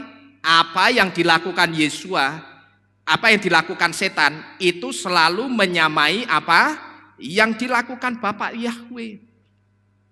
Jadi pendapat yang mengatakan, kan tandanya ditaruhnya di tangan kanan, tapi masukannya di tangan kiri, itu pendapat yang keliru, yang tidak ada dasarnya. Saya bisa menjawab ini, dan ini dasarnya sesuai kitab suci. Ya, Bapak Ibu Saudara sekalian, kalau saudara lihat gulungan-gulungan yang disebut gulungan, lilitan-lilitan yang di tangan itu dililit di tangan dulu, lalu kotak perkamennya itu ditaruh di atas punggung tangan. Kalau yang di dahi, lilitannya akan dililitkan di kepala, lalu di tengah-tengah itu terletak tepat di depan dahi ini ada perkamennya yang isinya Torah Yahweh. Yang tujuannya apa? Supaya orang itu, dahi itu bagian dari kepala. Sedangkan di dalam kepala kita itu ada otak. Otak itu berbicara tentang pikiran setiap orang. Ini artinya supaya orang itu dalam pikirannya selalu ingat akan Torah Yahweh. Ditaruh tangan itu juga ada tujuannya. Ketika dia mau melakukan apapun, dia mau berbuat apapun, maka dia harus ingat bahwa ada Torah Yahweh yang mengawasi dan mengatur gerak-gerik langkah kehidupannya. Artinya tidak bisa sembarangan. Bahkan ketika orang sudah pakai tefilin di tangan maupun di dahi, orang Yahudi ketika mereka pergi keluar dari rumah, setelah nutup pintu, ngunci pintu, mereka ngapain saudara? Mereka tempelkan tangannya di mesusah seperti yang ada di kusen Kehilat ini. Mereka tempelkan lalu mereka cium tangannya. Artinya apa? Mereka sedang mengatakan sekalipun tidak dengan suara yang kedengaran. Artinya, buat aku takut dan taat kepada Torahmu, Yahweh. Artinya apa? Ketika mereka keluar dari rumah, sedang tidak ada di rumah, mereka itu harus bisa menjaga Torah Yahweh di dalam kehidupannya. Kalau Torah mengatakan jangan mencuri, nanti begitu mereka sampai di tengah jalan, mereka lihat ada handphone baru gembeledak di jalan, ya akan cuma dilihat. Diambil enggak kira-kira? Kalau orang Yahudi yang taat Torah, takut Bapak Yahweh, tidak akan ngambil. Karena apa? Pada saat mereka mau pergi, mereka baru saja mencium Torah. Mereka baru saja membuat satu janji di dalam hatinya, bahwa aku harus taat kepada Torah. Dan kalau Torah itu satu di antaranya, isinya dikatakan jangan mencuri. Mereka ya tidak berani, sekalipun ada handphone gembletak di jalan, tidak ada yang punya gembletak begitu saja, dibiarkan saja, dilewati begitu saja, tidak diurusi saudara. Lain dengan di sini, ya gembletak kanan kiri deloi sawut, ora ana wong sawut, ya beda saudara-saudara sekalian, sekalipun tidak semua orang seperti itu. Jadi Bapak Ibu Saudara sekalian, sekali lagi kalau Yesua itu sampai keberatan, ini pasti ada sesuatu yang tidak balik di balik semua itu, di balik pemasangan tandanya anti Hamasyah. Yesua tidak mengizinkan Yesua keberatan pasti karena ada sesuatu yang tidak balik di balik itu semua. Saya ambil contoh juga begini. Bapak Yahweh melarang kita makan babi itu karena apa? Karena ada sesuatu yang tidak baik sama babi. Karena apa? Yang pertama, babi itu kotor. Kalau saudara coba lihat video penerangan saya tentang makanan kosher haruskah kita taat, di situ saya kasih satu video bagaimana yang saya maksud dengan babi itu kotor. Saudara tahu, dalam video itu di kandang babi itu ada 2 babi, ya. Babi yang paling depan itu congornya itu kuning-kuning. Tak pikir habis ngapain saudara. Lah kok ternyata congornya itu habis makan tainya temannya, ya kotorannya temannya. Tapi ndak apa jenenge cek kepret gitu loh, masih kepret ndak dilap. Ya babi ngelap pipi ya ndak tahu ya. Nah terus babi yang depan ini tadi muter balik begini, terus dia berdiri di belakang temannya. Nah saudara tahu, temannya yang depannya itu beol, begitu beolnya jatuh telepok, langsung didilati dimakan sambil dia kencing. Jadi tak bayangkan kayak bubur, ya bubur ya bubur dia makan itu sampai habis. Ya saudara boleh lihat di YouTube Kehilat kita, judulnya makanan kosher haruskah kita taat, yang gambarnya babi sama congornya itu. Ya saudara lihat aja di situ. Di samping itu, melalui kata babi dalam bahasa Ibrani yang ditulis dengan kata hasir, kita juga diberitahu kenapa babi itu tidak boleh dimakan. Karena sebetulnya babi itu diciptakan Bapa Yahweh cuman sebagai binatang kelas bawah yang ditempatkan di sektor dalam tanda kutip recycle atau daur ulang. Maka saya pernah memberitahu di China setiap pagi babi-babi yang ada di peternakan itu diangkut sama truk dibawa ke TPA. Tujuannya buat apa? Tujuannya itu untuk milah-milah makanan dan sampah plastik atau sampah beling atau sampah kertas. Ya, jadi setiap pagi babi-babi itu dinaikkan truk terus dibawa ke TPA. Kalau di sini ya Jatibarang gitulah. Ya, cuman saya lihat di Jatibarang tidak ada babi. Tapi kalau di Cina, babi yang ada di peternakan karena mereka mayoritas orang makan babi setiap hari. Babi itu dibawa ke peternakan, dibawa kemana? TPA, suruh makan yang ada di sampah. Nah, tujuannya apa? Ini saya sebut sebagai seperti simbiosis mutualisme. Ya, saling menguntungkan antara babi sama pengelola sampah, sama orang-orang yang nantinya akan bekerja memasukkan sampah-sampah plastik, sampah-sampah kertas, sampah-sampah beling ke tempat daur ulang. Tapi kalau orang-orang ini milihi satu-satu, mana yang makanan, mana yang kertas, mana yang beling, mana yang plastik, kan makan waktu lama. Wong TPA itu luasnya berhektar-hektar. Maka babi itu setiap pagi dinaikkan truk terus ditaruh di TPA yang sudah dipetak-petak supaya tidak lupa. Kalau hari ini sudah ada di petak 1, besok pagi datang jangan di petak 1 lagi tapi petak 2. Nah, setelah sore hari babi ini kemudian diangkut lagi naik truk dibawa kembali ke peternakan. Nah, pada saat babinya dibawa kembali, sampah yang ada di petak 1 yang sudah dimakan babi semua, baik itu ada bangkai binatang, terus ada popok yang ada selai bayinya, terus ada roti busuk, makanan bekas itu kan dimakan sama babinya, ya kan? Nah, yang tertinggal itu dianggap sebagai barang-barang yang bisa didaur ulang. Karena apa? Kalau sampai ada yang ketinggalan itu berarti barang yang tidak bisa dimakan babi. Nah, kalau beling kan tidak dimakan babi, ditinggal begitu saja, kertas yang tidak dimakan. Tapi kalau ada popok isinya selai bayi ya didudah-dudah dulu, dibuka dulu, didilat-dilat, dimakan, popoknya ya tinggal. Kalau dia makan ya sereden, ngombine ning ndi, ya toh? Makanya popoknya ditinggal. Nah, sama petugasnya. Petugasnya sekarang gampang. Tinggal yang ditinggal sama babi itu dimasukkan ke tempat daur ulang. Gitu loh, paham saudara? Ya. Seperti itu. Tujuannya babi itu dibawa ke tempat pembuangan akhir. Nah, coba saudara renungkan. Melalui pengertian yang kedua ini saudara. Babi itu kotornya kayak apa?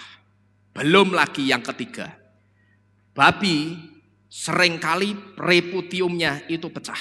Preputium itu apa? Preputium itu kantong penisnya. Kalau kantong penisnya itu pecah, terus dia kencing, maka kencingnya itu akan merembes kemana? Ke dagingnya babi. Maka daging babi kita kenal baunya apa? Pesing apa wangi? Wangi. Siapa ngomong pesing? Buktinya banyak orang makan babi. Berarti kan babi wangi atau pesing? Wangi. Itu banyak yang beli yuk. Gitu loh. Banyak yang makan berarti babi itu wangi. Karena babi itu juga pakai minyak wangi. Minyak wanginya cap uyuh. Ya, jadi wangi uyuh saudara-saudara sekalian. Ya, jadi daging babi itu pesing. Kenapa kok bisa pesing? Karena preputiumnya babi itu sering pecah. Preputium itu kantong penisnya lah. Kalau preputiumnya ini pecah, dia kencingnya itu akan merembes ke dagingnya. Maka dagingnya itu pesing, saudara-saudara sekalian. Ya, jadi demikian pula Bapak Ibu Saudara sekalian, dengan barang ini atau barang yang sekarang ini sedang digalakkan untuk dimasukkan ke tubuh setiap orang yang ada di dunia ini. Yesua keberatan itu pasti karena ada sesuatu yang tidak baik di dalam barang itu. Nah, sekarang kita sudah ngerti betapa jahatnya barang itu. Pertanyaannya sekarang, lalu apa yang harus kita lakukan sekarang ini? Apa yang harus kita lakukan sekarang ini kalau kita sudah terlanjur menerima? Saudara yang sudah terlanjur menerima, kalau saudara mau dengar nasihat firman ini, sekali lagi, kalau saudara mau dengar nasihat firman ini, atau dengan kata lain saya sedang ngomong, yang mau dengar saja, dengarkan, lakukan. Yang tidak mau, it's okay, tidak jadi masalah. Karena saya juga pakai konsepnya Yesua dan Bapak Yahweh. Ketika saya memberikan nasihat firman Tuhan, saya pakai konsepnya Bapak Yahweh. Nasihat yang saya sampaikan, mau saudara dengar, saudara terima dan saudara lakukan, itu hak saudara. Bapak Yahweh kan juga begitu. Dia sekarang ini sedang ngobrol tiket keselamatan. Kamu mau terima? Kamu yang untung. Kamu tidak mau terima? It's okay, tidak jadi masalah, tidak apa-apa. Tapi bawa sini ya, tak kasihin saja ke orang yang mau terima. Paham Bapak Ibu Saudara sekalian? Ya, jadi saya dahului dulu. Saudara yang sudah terlanjur menerima, sekali lagi, kalau saudara mau dengar nasihat firman yang saya sampaikan ini, jangan lanjutkan lagi untuk yang berikutnya. Perhatikan ini baik-baik. Ya, kalau saudara mau dengar nasihat firman yang saya sampaikan, jangan lanjutkan lagi untuk yang berikutnya. Lalu setelah tidak melanjutkan ke yang berikutnya, ingat, yang melarang kita itu bukan saya dan bukan Pak Lukas, tapi siapa?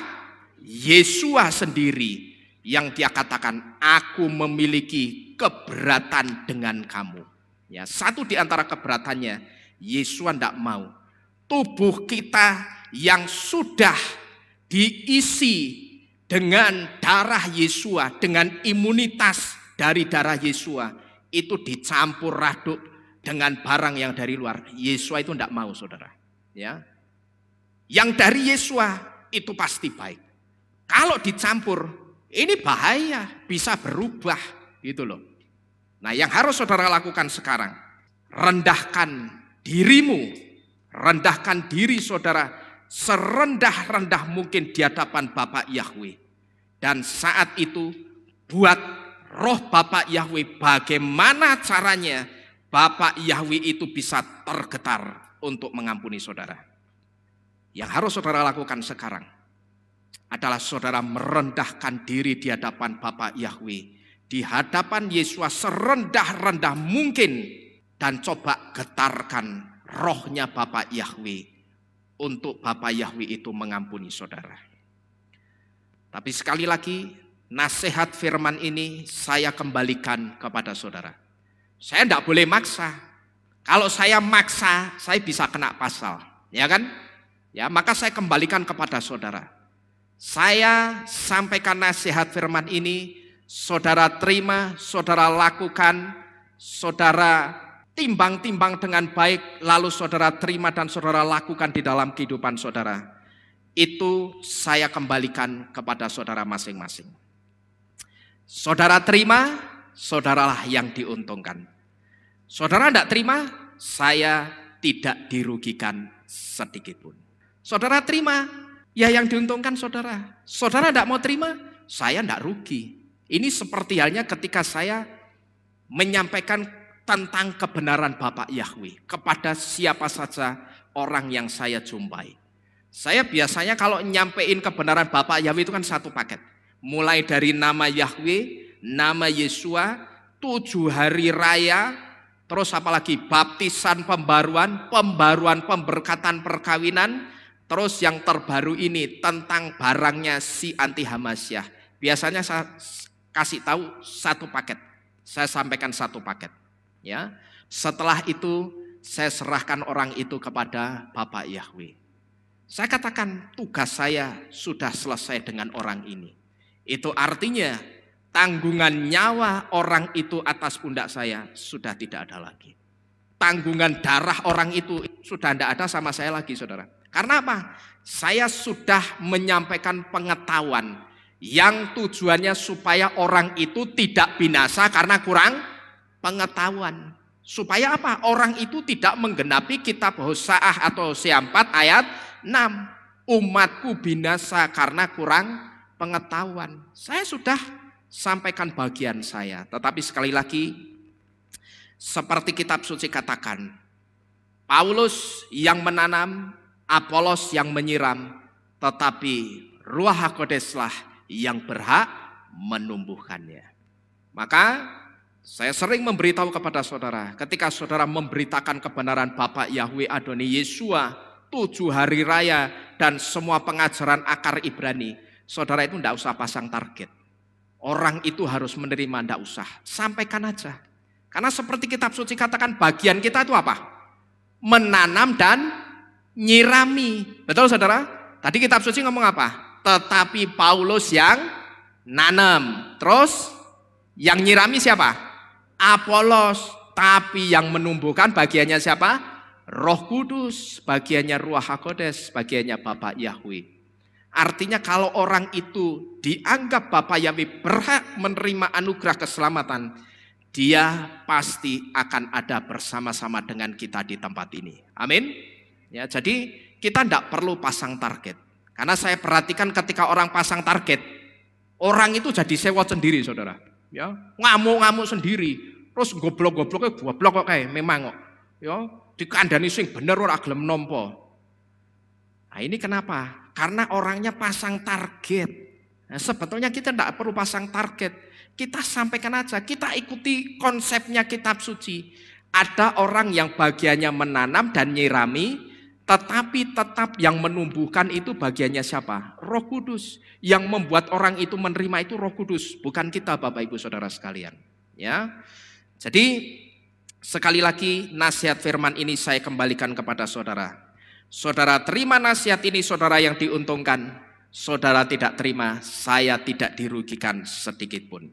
Tapi sekarang yang terakhir, tinggal saudara mau ndak menerima reward atau penghargaan dari Yesua seperti jemaat yang ada di Pergamus ketika mereka berhasil mempertahankan imannya. Saudara mau terima atau tidak penghargaan ini? Sekali lagi saya kembalikan kepada saudara. Itu hak saudara. Tetapi kira-kira rewardnya apa, Pak?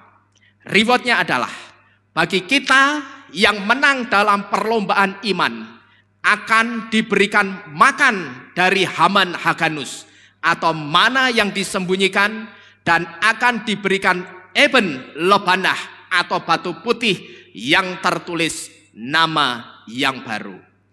Pertanyaannya, apa itu Haman Haganus atau mana yang disembunyikan dan Eben Lebanah atau batu putih yang dimaksud? Kita buka dulu kitab Galeana 2 ayat 17-nya. Di situ dikatakan 17b. Bagi dia yang menang, aku akan memberikan kepadanya makan dari mana yang telah disembunyikan. Kita baca sama-sama saudara. Ayat 17b. Ya, Wahyu 2, Galeana 2 ayat 17b. Sudah ketemu? Sudah ya? Kita baca. Alef, Bet, Gimel. Bagi dia yang menang, aku akan memberikan kepadanya makan dari mana yang telah disembunyikan, dan aku akan memberikan batu putih kepadanya, dan pada batu itu tertulis nama yang baru yang tidak seorang pun mengetahuinya kecuali dia yang menerimanya. Jadi inilah rewardnya Bapak Ibu Saudara sekalian. Nah pertanyaannya, apa itu Haman Haganus dan Eben Lebanah atau batu putih yang dimaksud? Kita lihat di sini. Zaman dulu Eben Lebanah atau batu putih itu dipakai sebagai tiket untuk masuk ke acara festival umum. Festival umum mungkin kalau sekarang itu semacam pesta rakyat. Nah, ini saya kutip dari seorang rabi yang bernama David Stern. Dan kaitannya hal ini atau batu putih ini dengan iman kita adalah bahwa orang-orang yang memegang pengajaran dan iman kepada Yesua sampai kesudahannya yang diberikan batu putih dengan nama mereka atau nama Mesias di atasnya, mereka yang diberi batu putih ini akan diterima dalam pesta mesianik. Yang dimaksud dengan pesta mesianik ini adalah pesta perjamuan kawin anak domba. Ya, ini reward atau penghargaan yang pertama dari Bapa Yahweh. Ketika sampai kepada kesudahannya, kita itu masih bisa tetap mempertahankan iman di dalam Bapa Yahweh dan Yesua. Ya, intinya batu putih dengan nama baru, entah itu nama si penerima atau nama Mesias ini, batu putih ini saudara, ini akan jadi tiket untuk masuk dalam pesta perjamuan kawin anak domba di olam haba nantinya atau di dunia yang akan datang nantinya. Dan sebetulnya untuk kita itu bisa mendapatkan batu putih ini cukup mudah saudara. Untuk kita bisa mendapatkan tiket untuk kita bisa masuk ke perjamuan kawin anak domba Yesua sang mempelai laki-laki kita, itu sebetulnya mudah. Cukup apa? Cukup kita itu dengan berpegang kepada pengajaran Yesua dan tetap beriman kepada Yesua sampai kesudahannya. Ya, gampang. Pegang pengajaran Yesua, jangan ikuti pengajaran di luar Yesua dan Bapak Yahweh, lalu pegang iman di dalam Bapak Yahweh sampai kesudahannya. Entah kesudahan kita itu lewat kematian atau kesudahan kita itu lewat rapture atau pengangkatan, pokok pegang iman di dalam Bapa Yahweh dan Yesua sampai kesudahannya. Saya percaya saudara mesti dapat batu putih yang adalah tiket untuk kita bisa sampai ke perjamuan kawin anak domba. Amin. Ya, gampang saja nih. Ya, enggak susah.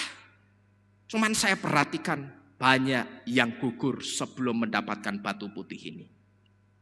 Ini tentang Eben Lebanah. Lalu apa yang dimaksud dengan Haman Haganus atau mana yang disembunyikan.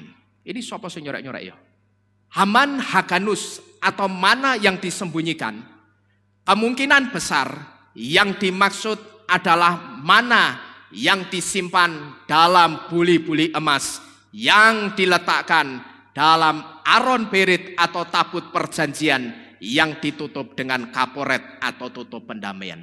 Jadi Haman Haganus atau mana yang disembunyikan itu disinyalir atau kemungkinan besar ini adalah mana yang disimpan dalam buli-buli emas ini. Ya, jadi dalam aron berit atau tabut perjanjian yang sekarang ini sudah ditemukan, di situ itu masih ada barang-barang ini. 2 loh batu, lalu ada apa ini? Tongkat Harun yang bertunas, dan ada mana yang disembunyikan. Ini kok keluar apa, Pan? Nah, Haman Haganus itu disinyalir ini, saudara. Ya, diperkirakan kemungkinan besar yang dimaksud mana yang disimpan, disembunyikan itu mana yang disimpan dalam buli-buli emas yang diletakkan dalam tabut perjanjian kemudian ditutup dengan kaporet. Kaporet itu tutupnya tabut perjanjian yang atasnya itu ada kerubimnya. Itu disebut dengan kaporet atau tutup pendamaian. Nah, pertanyaannya sekarang, kalau kita sudah ngerti Eben Lebanah dan Haman Haganusnya, terus pertanyaannya sekarang, sebetulnya Yesua itu punya maksud apa? Memberikan ini semua kepada kita nantinya. Apa maksud Yesua memberikan mana yang disembunyikan di dalam tabut perjanjian ini? Bapak Ibu Saudara sekalian, seringkali manusia itu bermasalah dengan Elohim Yahweh. Soal apa ini? Makanan. Ya, perhatikan ini baik-baik. Kenapa Yesua itu menjanjikan Haman Haganus atau mana yang disembunyikan? Karena seringkali manusia itu bermasalah dengan Bapak Yahweh soal makanan. Saya ambil contoh bangsa Israel ketika di padang gurun. Ketika mereka lapar dan pada waktu itu mananya itu belum dikirim Bapak Yahweh, apa yang terjadi, saudara? Mereka ngamuk, marah. Bahkan yang lebih parah, mereka orang-orang Israel itu pernah melacur dengan perempuan Moab dan makan makanan yang dipersembahkan kepada berhala, sama seperti yang dilakukan oleh orang-orang Moab itu. Nah, seringkali Bapak Ibu Saudara sekalian, kita itu juga demikian. Perut kita lapar tapi belum ada makanan, seringkali kita ngapain? Ngamuk, ya toh? Pulang kerja capek-capek buka tudung saji, isine tisu, ngamuk. Nanti belum kalau ada isinya tapi tidak berkenan, ngapain lagi? Ngamuk lagi. Nah, ini yang saya sebut seringkali manusia kita atau manusia itu bermasalah sama soal apa? Makanan. Coba saudara renungkan. Bukankah ini sama persis dengan yang sedang terjadi sekarang ini? Coba saudara renungkan ya. Berapa banyak orang yang menerima tandanya si anti Hamasyah itu hanya karena apa? Yang pertama hanya karena takut tidak bisa sekolah. Kemudian orang menerima tandanya si anti Hamasyah hanya karena apa? Takut tidak bisa bekerja.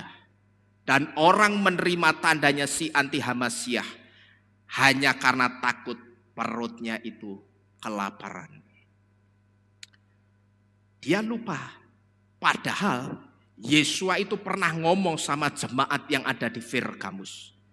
Dan jemaat Pergamus itu representasi atau mewakili kita, saudara. Ya. Jadi kahal-kahal, baik itu kahal jemaat Efesus, Smyrna, Pergamus sampai Philadelphia, itu sebetulnya representasi atau gambaran kita. Tapi berapa banyak orang-orang percaya Bapak Yahweh sekarang ini mau menerima tandanya si anti Hamasyah hanya gara-gara apa? Takut tidak bisa sekolah, takut tidak bisa kerja, dan takut kalau perutnya itu lapar. Dia lupa kalau Yesua itu pernah ngomong sama jemaat yang ada di Pergamus. Siapa yang menang? Baik menang dalam perlombaan iman ketika bisa menjaga iman di dalam Yesua sampai kesudahannya sekalipun tinggal di tata setan Dan siapa yang menang dari masalah perut, kepadanya akan diberikan apa ini? Haman Haganus, mana yang telah disembunyikan, yaitu roti dari Syamayim. Dan perlu saudara ketahui, mana yang disembunyikan ini juga adalah Yesua sendiri. Coba saudara renungkan. Ternyata mana yang disembunyikan itu Yesua sendiri. Bukankah Yesua itu roti hidup yang turun dari Syamayim, yang saat ini masih disembunyikan Bapaknya untuk nantinya dihadirkan kembali ke dunia ini pada waktunya? Betul saudara? Yesua kan sekarang masih ada di mana? Syamayim. Saya sebut Yesua yang masih ada di Syamayim. Itu Yesua yang sekarang ini dalam tanda kutip masih disembunyikan Bapaknya untuk nantinya diapakan ini? Dihadirkan kembali ke dunia ini pada waktunya. Dia harus kembali, dia harus datang. Coba kita baca Yohanes 6, 33, 48, dan 50. Kita baca sama-sama. Ayat 33 dulu. Alef Bet Gimel. Sebab roti dari Elohim adalah dia Yesua yang turun dari Syamayim atau surga dan yang memberi hidup kepada dunia. Lalu ayat 48. Kita baca bersama-sama. Alef Bet Gimel. Aku Yesua adalah roti kehidupan. Kemudian ayat yang ke-50 dikatakan, inilah roti yang turun dari Syamayim, supaya seseorang yang telah makan daripadanya, dia juga tidak dapat mati. Artinya tidak bisa mati gitu loh saudara. Ya, saya mau tanya, kita ini sudah miliknya Yesua atau belum? Jawab sing tegas. Kita sudah miliknya Yesua atau belum? Sudah. Kalau sudah, sebetulnya saudara, kita itu sudah makan roti kehidupan itu. Ya. Kalau saudara mengatakan, tadi saya tanya, jawab sing tegas, Yesus, kita itu sudah miliknya Yesus atau belum? Saudara menjawab sudah. Itu jawaban yang benar. Dan kalau kita itu sudah jadi miliknya Yesua, sebetulnya tanpa kita sadari, kita itu sudah makan yang namanya roti kehidupan. Karena roti kehidupan itu siapa? Yesua sendiri. Dan kalau kita itu sudah makan roti kehidupan, sebetulnya seperti ayat 50 tadi katakan apa? Kita tidak akan pernah mati, sekalipun saya katakan kita itu tidak punya tandanya si anti Hamasyah untuk bertransaksi apapun. Perhatikan ini baik-baik. Kalau buat orang dunia, kalau aku tidak punya tandanya si anti Hamasyah, berarti aku tidak bisa bertransaksi, menjual ataupun membeli. Nah, kalau aku tidak bisa menjual dan membeli, alamat aku mati. Itu kalau orang dunia. Tapi Yesus ngomong begitu? Enggak. Tadi saya tanya maka kepada saudara, kita itu sudah jadi miliknya Yesus atau belum?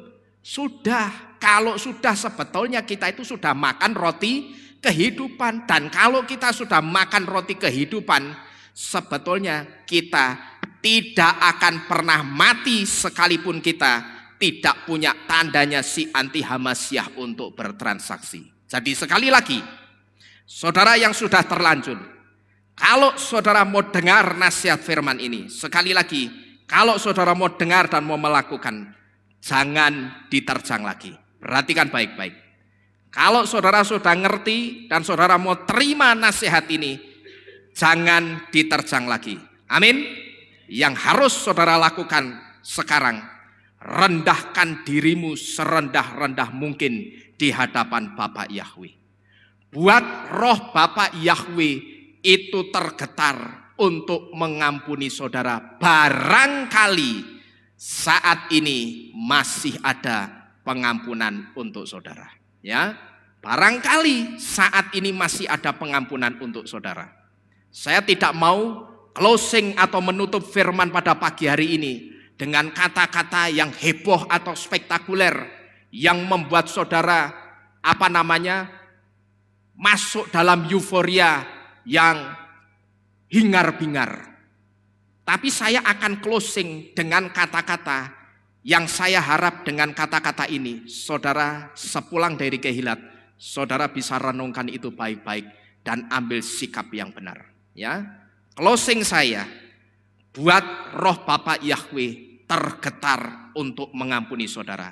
Barangkali masih ada kemurahan Bapa Yahweh untuk mengampuni saudara. Amin. Amin. Bapa Yahweh memberkati kita sekalian. Kita bersama-sama bangkit berdiri.